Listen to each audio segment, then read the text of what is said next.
Hello and welcome to the Any Grief Goes podcast. Today I have Mark with me. Hi, Mark. Good morning. Hi.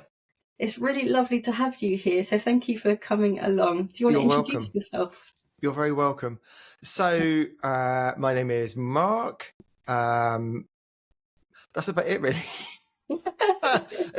There's nothing particularly much more to say. I'm not a grief professional. I have no grief specific training, although I am trained as a life coach.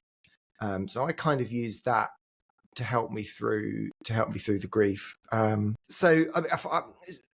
Probably the easiest way is to give you a little bit about what happened to me and sort of my story, and then you kind of know who I am and kind of where I come at it from. So, as a bit of history, because I think it's relevant, is I am one of those people that never used to talk about death at all, ever. To the point where I would actively avoid talking about death.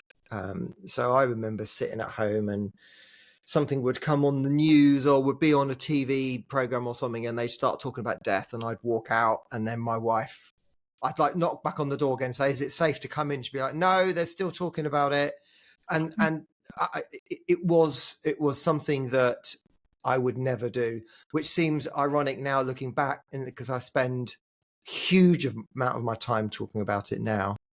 But Claire and I, we met when we were teenagers, 15, 16, got together at that time, got married. She was 21, I was 23. We had 4 children.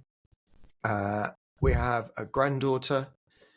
And then I was out at work one day, and about 10 o'clock in the morning, she just messaged me. I'd forgotten some paperwork and she was going to bring it in from home. She just messaged me to say, "Oh, I've got a really bad headache. I don't feel great. I'm going to go to bed." And that was all I heard from her, really. I messaged her at lunchtime and she just said, "No, I still feel really ill." She was in bed. When I got home at about 5 o'clock, her sister just happened to be visiting, and her sister said, "Oh, she's really, really not good. I'm taking her to the hospital." Then about an hour went past. I had a message from her sister saying, "Right, you need to come to the hospital now. Get here now." So I found someone to look after the kids. I drove to the hospital. The doctor said, "She is not well. Go and wait in the family room." About an hour went past, and then they came in and said, "We're sorry to say she's died." And it really was that fast. We had no warning, no notifications at all, no indication that she was ill. And the last time I saw her, she looked awful. It was just as she was coming out the house. As I got home, her sister was coming out with her to take her to the hospital. I didn't feel that great, so I didn't go. I thought, well, actually, I've a cold, something like that I'd had. But well, I'm going to go and lie down as well. And that was the last time I ever saw her. And I just thought, "Oh, well, these things don't happen to me. She'll just go to hospital. They'll give her some antibiotics or something, and she'll be home in half an hour." And it didn't turn out that way. Yeah, that must have been a huge shock because, I mean, your brain wouldn't go there, would it? Normally, you wouldn't usually catastrophize to that level and say, "Oh, just because someone's going to A&E doesn't necessarily mean that that's going to be the outcome necessarily." Yeah, no, you're right, and I'm generally a positive person. It's just my general state of being is to be positive. I'm not negatively catastrophizing. Is not something I do naturally. I do sometimes, it slips in, but generally my default position is to look on the upside of things. And I just thought, well, they'll go to hospital. They'll say, "Oh yeah, you've got a bit of an infection. We'll give you some antibiotics," and she'll be home. So that's a sudden and tragic death, isn't it? What was your immediate response to that? I can't even imagine. I think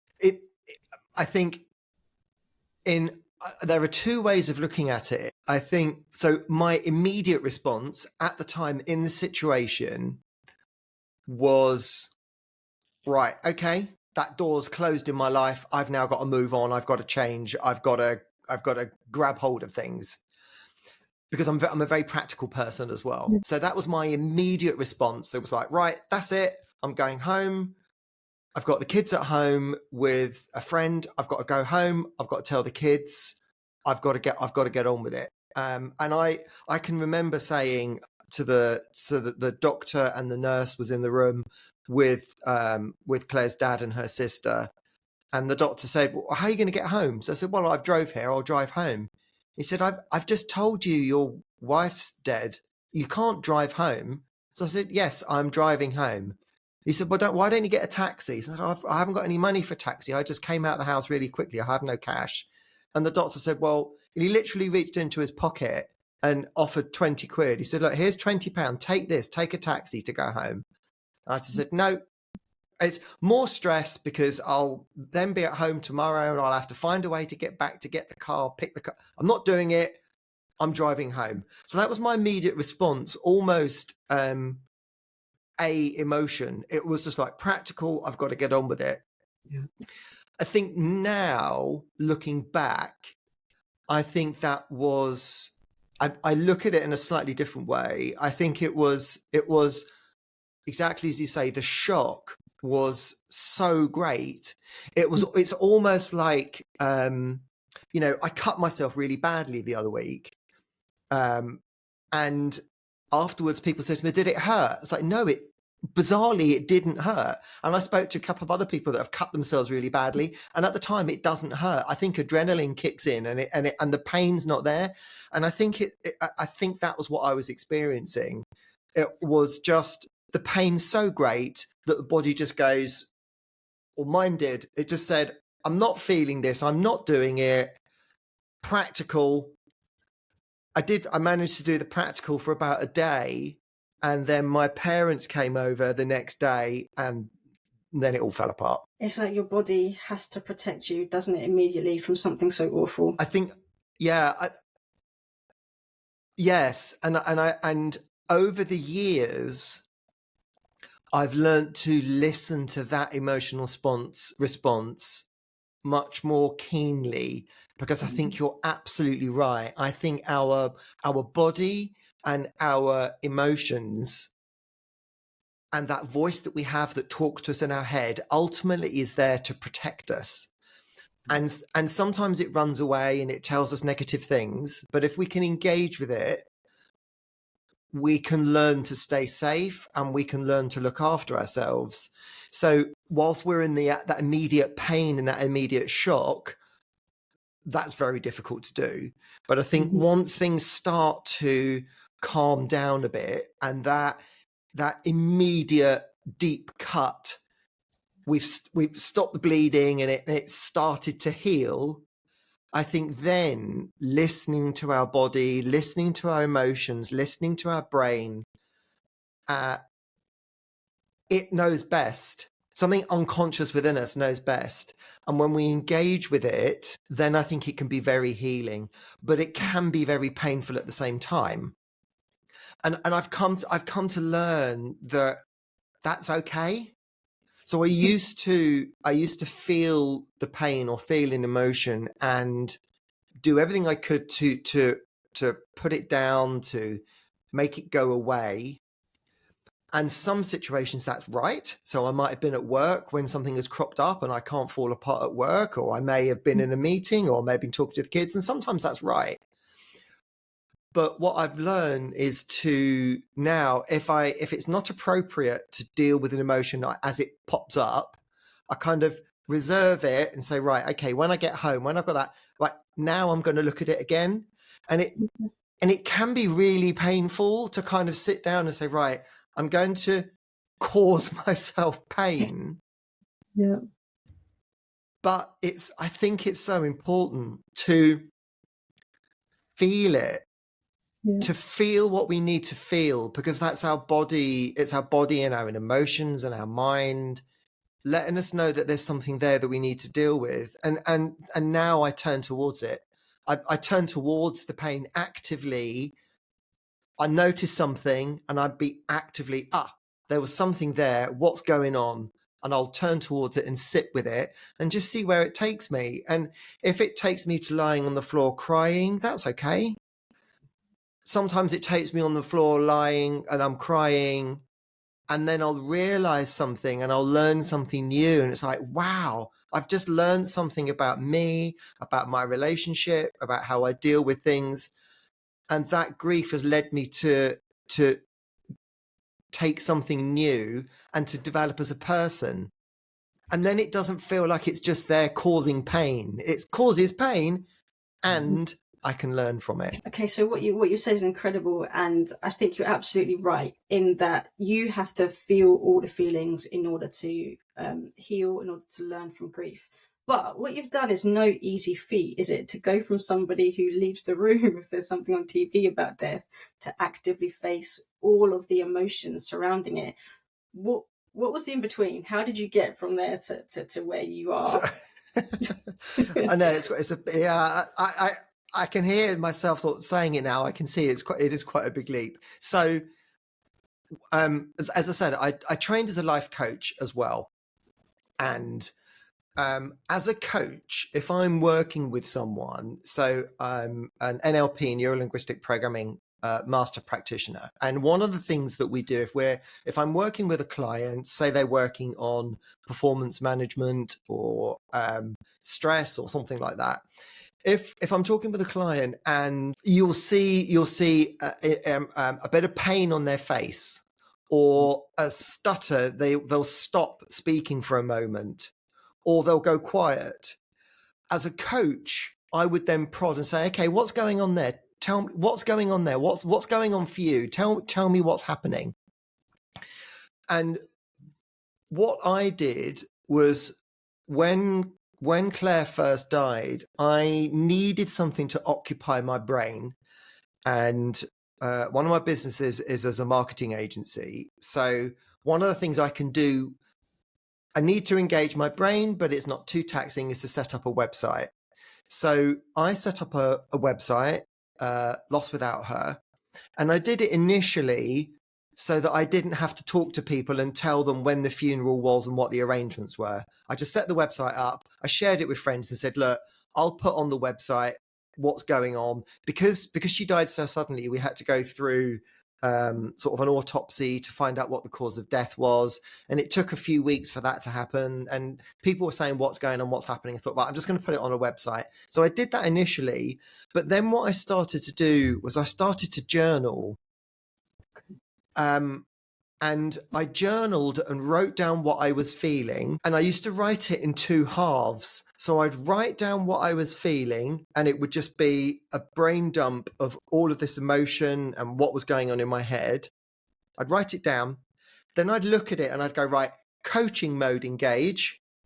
Let's read that. What's going on with that? What's happening? And a lot of my journals were in two halves. It was almost myself talking to myself. So I'd write it, and then I wouldn't analyze it, but I would say, okay, what can I learn from that?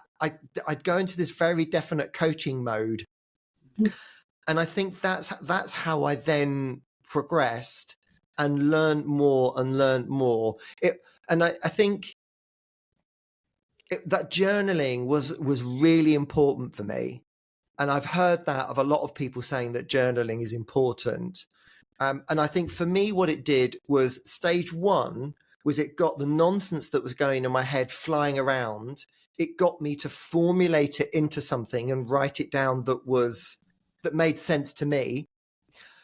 And this is not right for everyone by any stretch of the imagination. I then published my journals live on the website as a blog and shared it. But what the advantage of that for me was that then I got rid of the nonsense in my head to journal it, so it made sense to me. Then I had to reread it and thought, will this make sense to other people? And for me, that process was another process of reflection, of reading it and going, but that doesn't make any sense. It's like, no, it doesn't. Well, how will I rewrite that does make sense? And of course, as I'm doing that, I'm making more sense of it as well. For me, it became my own therapeutic process of brain dump, rewrite it so it makes sense to me, reread it, make sure it makes sense to other people, and then there would be extra bits that get added onto the end of the blog. It's like, now I've written it, I've now seen something new that I didn't see before, and none of that would have happened had I just sat on the floor and not done anything. That active journaling was massive to me, and I put it on the website, and it's all still there. It's still live on the site. I'm going back to read that now, but that's incredible because we know that writing helps us process our thoughts, and we know that reading it back can help us slot things into place and give us more perspective and reflection. And it's great, isn't it, to do that work? But also we know that sharing grief is hugely also helpful, not just to others, but also to ourselves. How was the vulnerability of that moment, that decision to publish it and not make it just for you? Your whole grieving process out there in the public. Yeah. A few people have said that to me. And so vulnerability is, I think, when we allow ourselves to be vulnerable, it's saying, I can't do this without you. So if we allow ourselves to be vulnerable to another person, we're saying, I can't do this without you. I would like you to be part of this, and I can't do it. And I think when people see vulnerability, it draws people in closer, because I think in society we have a tendency to need to show that we're strong and that we can do it, and vulnerability is often looked on as a weakness, and oh, you shouldn't do that. And I am careful about what I share. I don't share absolutely everything. I don't want, the full workings of my mind and everything online. But I am prepared to be vulnerable, and I am prepared to say things that some people might think, oh, I wouldn't say that. But it's come back in bucket loads to me. The reward that I get from being vulnerable is huge. So I'll make a video, I'll put it on YouTube, and I'll be talking about something that's going on in my head. I'll show that I'm vulnerable, that I'm feeling these emotions. And so many people come back and say, yeah, me too. Oh yes, that's me. And for me, I find that really rewarding and for me, I think personally, and again, this is showing my vulnerability, to me, it gives me some meaning to Claire's death. By sharing my experience, her death wasn't entirely in vain, and it gives some meaning to it. And the more of my vulnerability that I can share, and the more people that say, thank you, Mark, for saying that, I've been thinking it, I didn't know how to articulate it, or I didn't know that other people thought that, it gives me meaning. And for me, that's been really important, is to have a meaning. Because I run a grief group as well, and someone said the other day that she's been struggling with the question of why did this happen? Why? And I did. And there are some questions that are unanswerable. We just don't have a why. It's just an unanswerable question. So I could sit there looking for meaning by going why, and searching.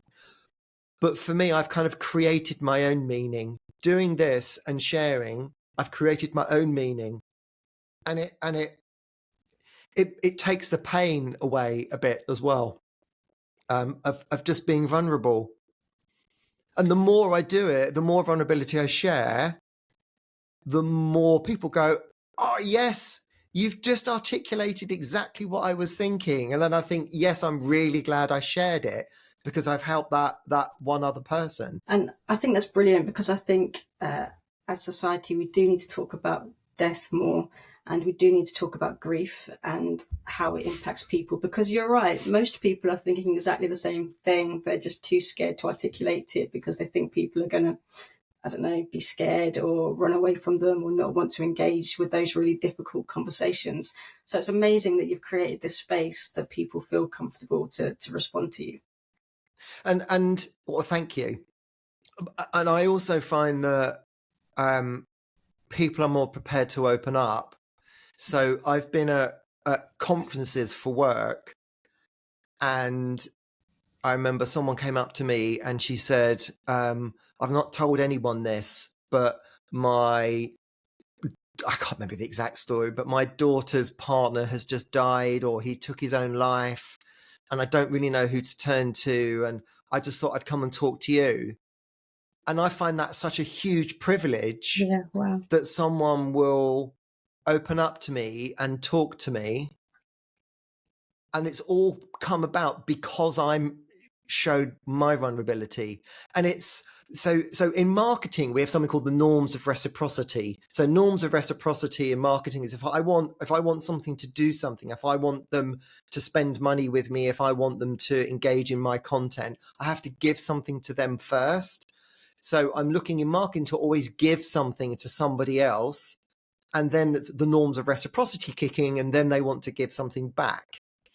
And this for me is like, it's this norms of reciprocity kick in as well. If I give to other people by showing my vulnerability, they give back to me by showing their vulnerability, and then together we can connect as human beings. And that's wonderful, to connect as a human being. You know, that's an incredible thing to do. So you talk about being active in your grief. Is this what you mean? Is sharing? Is it the sharing and the journaling and actively taking action in some way? Is that what you mean by active grief, or can you give any other examples? So yeah, that's a good point. So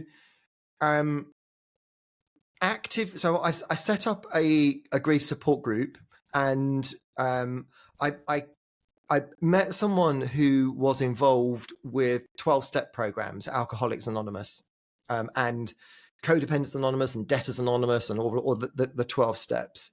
And I became reasonably familiar with how the 12-step program works.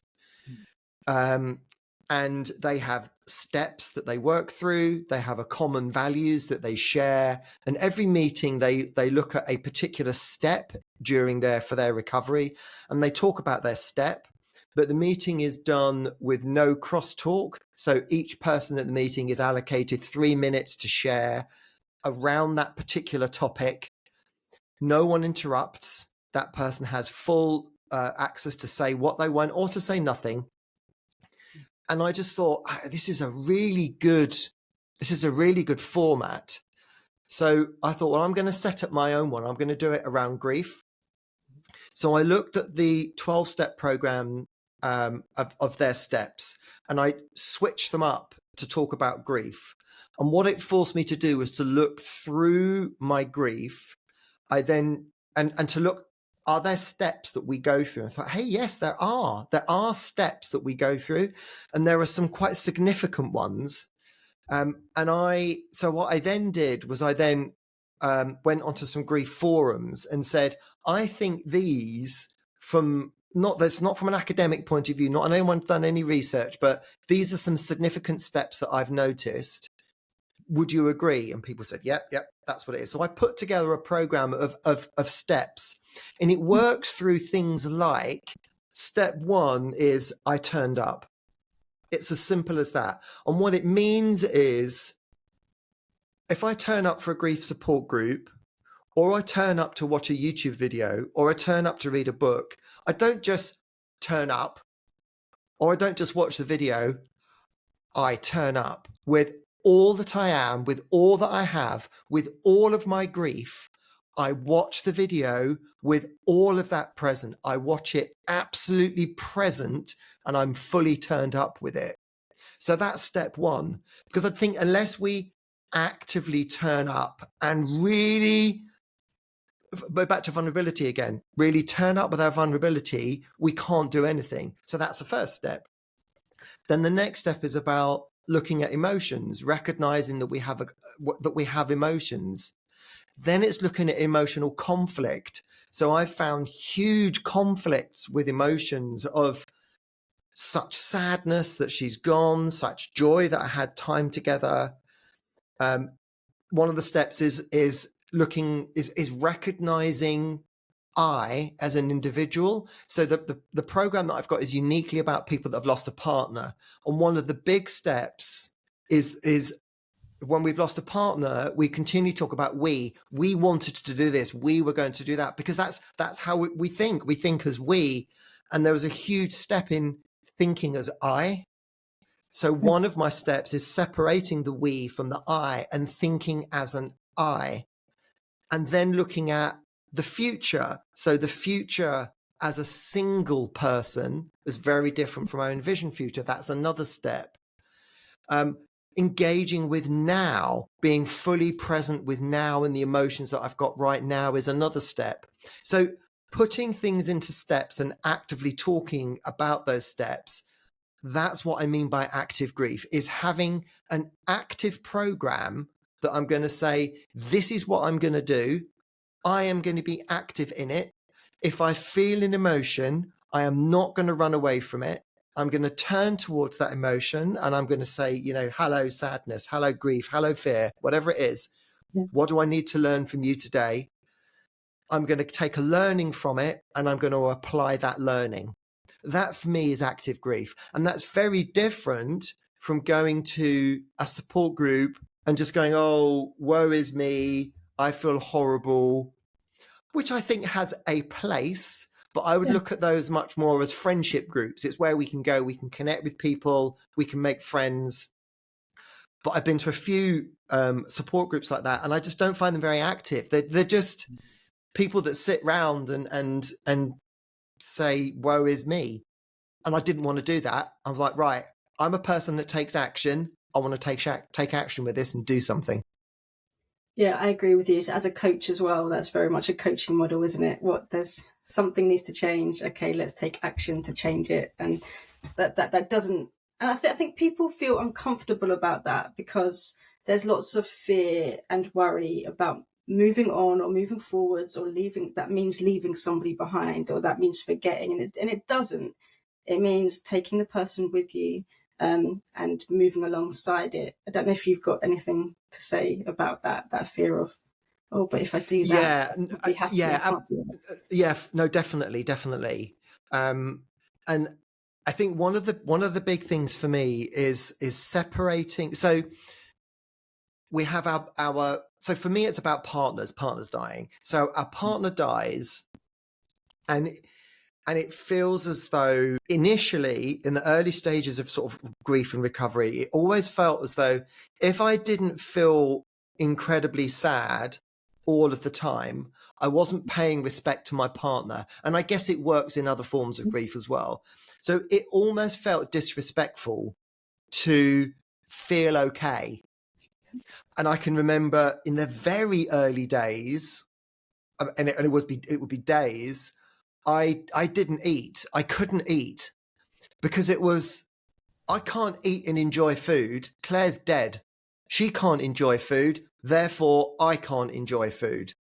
And I lost 3 stone in a couple of months because I just couldn't eat because it felt disrespectful. And I think moving forwards and moving on for me is the event, and separating the event. We've got the event that actually happened and separating the event for how do I feel about that event. So the event remains, but how I feel about it can change. And as soon as I did that, it was like, oh, okay, I can still be respectful to that event, but how I feel about that event, that I can change. And for me, as soon as I did that, that concept of moving forwards really, really helped, because I always felt that I was being dragged backwards because, well, I can't feel okay because that's disrespectful. But now I've got the event. She died. And I can start to change how I feel about that event. And for me, that feels very different about moving forwards, moving on. at the end of the day, it's semantics. But moving on to me feels like I've left the person behind. Moving forwards, it's just moving forwards. We move forwards, and absolutely, as you say, moving forwards together. And so I could talk about for hours for this. I remember years ago, I was invited to go to speak at a conference in America. Claire was still alive. So I went to America, and I remember so clearly I arrived in New York, and I looked at my phone, worked out the time difference, and I phoned her, and we had a chat on the phone. And I was, I don't know, 8,000 miles away, 6,000 miles, whatever it is. And I can remember thinking, oh, I love this person so much. It's so lovely. Isn't that amazing that I can still feel love and she's 8,000 miles away? Wow, that's amazing. Wow. And a few weeks after she died, I remembered that experience. And I remember thinking, if I can love her and I can feel loved, isn't this amazing? If she was 8,000 miles away, that love is not dependent on her physically being there. I wonder if I can continue to do that now. She's dead. She's not physically here, but I still felt loved when I was 8,000 miles away. Can I still feel loved and still have the depth of that now? And it's like, yeah, I can. Yeah, I can. And I'm going to. And that moving forwards, I move forwards in life with that same love. No, she's not here, but she wasn't there when she was 8,000 miles away, and I still felt it. So I can still feel it now. And that's how I move forwards in life. I think that's so beautiful. That's so beautiful. I'd love to know more about your process. There's a couple of things I'm interested in here, actually. The first thing is that we talk a lot about emotions, and sometimes there's debate that you can't control your emotions, or and perhaps we can't control what comes up for us, but we can respond. So you're actively making a choice to respond in a different way. So I'd love to know your thought process about that. And then the second part that I'm interested in is, that love. How do you keep that connection? What do you do to keep that connection? So the love for me, and the way I keep that connection is, I think there are a few ways. I involve her still in my life. So I involve her in my decisions. I can hear her. I know her so well. I know what she would have said, but I don't always listen to her now. When she was alive, I always listened to her. It'd be, yes, dear, and I'd do it. Now I'm able to say, thank you, my darling, for your input. I am going to do it this way. So I've managed to separate that we into the I. I still listen to her. I still talk to her. I hear her, and I'd say, thank you so much for your input, but I'm going to do it my way. So I involve her in my decisions in my own head. I involve her in conversations. So I'm with I have a partner now. I'm involve her in my conversations with my partner. My partner is on board that Claire is still in my life and a relationship. I involve Claire in conversations all the time with my kids. So we constantly talking about her. I've got a massive, great photo wall that I've created, and it's right outside my bedroom. So every time I go to bed at night, there's a great big picture photo wall of just memories of me and the family and Claire and everything that we did together. That photo wall's there. So I'm reminded every single time I go to bed. When I'm sitting in the lounge, I've got another photo wall of her. And I've got a photo wall of my current partner, and they're next to each other. And some people come in and you can see them looking, going, oh, this is a bit odd. And I'm like, I don't care what you think, whether it's odd. Emotional conflict. It's one of those things. If I sat and thought about it for ages, I'd drive myself loopy. But yes, there's a conflict. I love this person. She's dead. I love this person. She's alive. That's fine. There's conflict. Two things That's can be okay. true at the same time. Two things can be true at the same time. Yeah, absolutely. They can. But we kind of have this sort of oh, I can't do that. So I don't care what I can, what society says, it's fine. So I think they are some of the ways that I keep her. I keep her in my memory all of the time. She's always there. And I've forgotten what your other question was. The other question, and that's, I love that, by the way. They're brilliant ideas. The other question was about emotions, because there's always a lot of debate around, oh, well, you can't control your emotions, you can't just turn them off. And obviously, I'm of the school of thought you can't. If you feel sadness, you feel sadness, but you're obviously able to create a gap, a distance. So you're feeling an emotion, but you are then choosing how to respond in a different way. How do you do that? So initially, I took a practical step to reduce my working week to 4 days a week and have Wednesdays off. What that did for me was having a Wednesday off meant I only ever had to be at work for 2 days and then I could collapse. And that emotionally to me worked really well because it meant I wasn't fighting. Oh God, I've got to keep going. I've got to keep going. And for me, that Wednesday became my collapsing time. And if I needed to lie on the floor all day and cry, then that was okay. If I needed to shout and rant and rave, that was okay. If I needed to go for a brisk walk, that was okay. So for me, it became, and it still is really about creating time to do it. But now I think I've become quite adept at it and I don't need so much time because I can do it quite quickly. So I've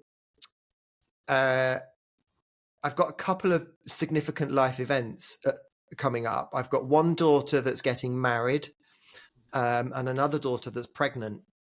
Oh. And I feel completely lost. I don't know what I'm supposed to do with a daughter that's pregnant. Claire would know exactly, and I feel lost. And it brings back, even though it's been 11 years, it brings back these emotions again. And it happened the other day. I was walking around in the house, and I just thought, oh my God, I feel awful.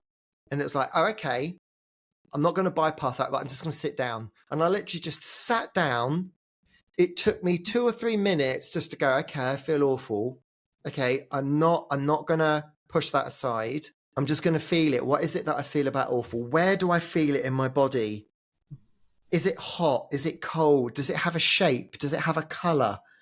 Can I identify it? And as soon as I could start to identify it, it's like, oh yeah, it's there. Okay, let's feel it. Now I know what it looks like. Now I know what it feels like. What do I need to learn from it? But it's in 2 distinct phases. I've got to feel it. And sometimes it's difficult. It flies around in my head and it's an emotion and I can't pinpoint it. But as soon as I start to go, okay, where in my body is it? Oh, it's right up in my shoulders. Oh, okay.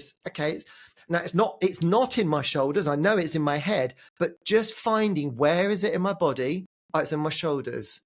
Does it have a shape? Is it round? Has it got pointy edges? I thought, oh yeah, this one's definitely got pointy edges. I can feel it sharp. Okay. Does it have a temperature? Is it hot? Is it cold? Oh my God, yeah, this one's hot. Yeah, I can feel it in my shoulders. It's hot, pointy edges. Is it moving? Is it vibrating or is it still? Oh no, this one's moving. Okay. And as soon as I can do that, then I can really associate into it and really live it and feel it. And then I can say, what do I need to learn? If I don't do that, where is it in my body bit, I find it stays in my brain and then it's flying around and goes around and around and around and around. And it's just questions and what's going on. But I just want to, like I say, turn up. I want to turn up with it at step 1, turn up with my emotion. So I isolate it. I find it, where is it in my body? I think that is probably the number one piece of advice that I would give somebody as well. You have to learn yourself. You have to learn what you're feeling, and you have to learn to figure out what it means. And I think that is just the best example that you've given of learning what your feelings feel like, look like, and how do you respond to them. And I don't know about you, but I would recommend that people just check in with themselves, multiple times a day, and just sit with themselves and just start to feel anything that comes up, and then learn it that way. Yeah, absolutely. And you bring up another good point, is that what I found that when I was at work, I would just be so in the zone for 8 hours and not check in with myself at all. So then it becomes, okay, how can I build into a schedule of what I do and when I do it? So I have a tendency when I'm at work, so this is personal to me, I hyper focus and I don't look up for 3 hours. Mm-hmm. So I've got a Google Home Assistant little speaker or Alexa kind of thing sat behind me here. And it tells me when it's time for a coffee break. And what I do now, when it's a coffee break, I work from home, but I take my coffee break, I have a slice of toast and a cup of coffee, and I walk around the garden. And if it's summer, I walk around the garden barefoot. And it's just 2 or 3 minutes to connect, ground myself to nature, look what's going on in the garden, connect with me, check in with myself. How are you doing, Mark? Yeah, I'm all right. So that's self-parenting, that ability to go, how are you doing, Mark? I feel crap. Okay, just give yourself a hug for a minute. Okay, that's all right. You feel crap. That's horrible. It's horrible that you feel like that. And just to check in with myself, then at lunchtime, then for a cup of tea in the afternoon, then at 5 p.m. when it's time for work. So I've got 4 or 5 reminders set on my Google Chrome thing to remind me. Otherwise, I won't remember to do it. So that works for me. Reminders on my phone, ping up, right, connect. And because you're right, it's so important to check in with ourselves. Because if we don't, those emotions will sit there and they will burn away, and they will, in my experience, they will sit there until we deal with them. And if we sit there and don't deal with them, they will go with us our whole life. Yeah, and also I think my experience of that is not only do they go with you, they'll come out in a really big way that you wish they didn't. Yep. Yeah, I completely agree. Completely agree. Okay, so I think I could talk to you all day, and I think we're really aligned with our response to grief, and I really love it.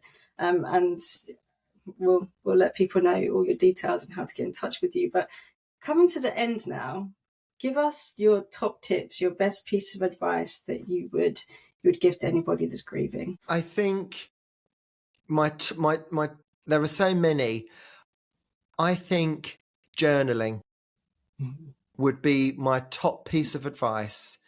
Get it out of your head to something external, read what you've written, and just ask, does it make sense? Even if it's horrible and what you've written is really, really painful, is just, does it make sense? And I think just that act of getting it out of our head onto a piece of paper is probably my number one piece of advice, I think. Yeah, Okay, journaling. I'm going to ask you a follow-up, which may be a difficult question, because when I started journaling, and I did start journaling, but I had so much fear about facing what might come out of me onto that piece of paper that I avoided it for such a long time. I don't know if that's something you've experienced, or what would you advise people that are just scared to face that emotion or face anything that comes up? Because sometimes you can journal and something unexpected does come up, something that wasn't conscious, something you didn't realize, and that can be hard. It can. I think possibly if it's so I'm trying to sort of think back and speak from experience. So what I did was, if something came up and it was so painful, I would actively say, okay, I've got 3 minutes, 2 minutes, 1 minute, 5 minutes, 10 minutes, whatever I felt appropriate with. I'm going to sit with this for that amount of time, and I'm going to set a timer. And at the end of that time, I'm going to get up and I'm going to get on with life. I'm going to do something else. I'm going to reward myself for sitting with it. I'm going to eat some cake or go for a walk or go for a run or whatever it is, listen to some music. I'm going to reward myself with it and break it down. You know, the best way to eat an elephant is bit by bit by bit by bit by bit. But when you look at the whole elephant, it's like, no, it's impossible. But just break it down and just do it bit by bit. And then the next day, I might say, okay, that emotion that I had yesterday, I gave it 3 minutes. I remember what it was. I now know where it was, what it felt like, what the color is, what the temperature is. Once I've done that, I can then go back in to feel it really, really quickly. So then I'll sit down, right, I'm going to have 5 minutes. Right, where was it? What does it feel like? Is it moving? Is it hot? Is it cold? What color is it? What shape is it? Feel it again. Just ask, what do I need to learn? And then the timer's gone off. I'll move away from it. Because what I don't want to do is to spiral and go down and down and down. And I think it is incredibly scary. But if we've got a timer set that is going to jog us and remind us to come out of it and then go and do something different, I think things are more scary when there's no end or there's no way out. But just giving us a way out with a timer, knowing what I'm going to do at the end, may be something to try. And also, I would really recommend doing it with a therapist or a grief coach, someone that is there to catch you and hold you. So I worked with my therapist for about 8 years, and that was really good. If there was something that I felt that I couldn't do alone, it was okay. Now I know what it feels like, the shape and all of that. I can go into it really quickly.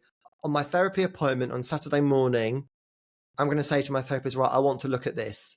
And then I've got someone with me to hold me and support me as I go through it. That I would say that's really important to do. Yeah, thank you for sharing that, because I think another important aspect of grief is, please do not be scared or feel ashamed for asking for help, because that's how we heal ultimately with other people as well, and getting that support. And it's absolutely valid to ask for it.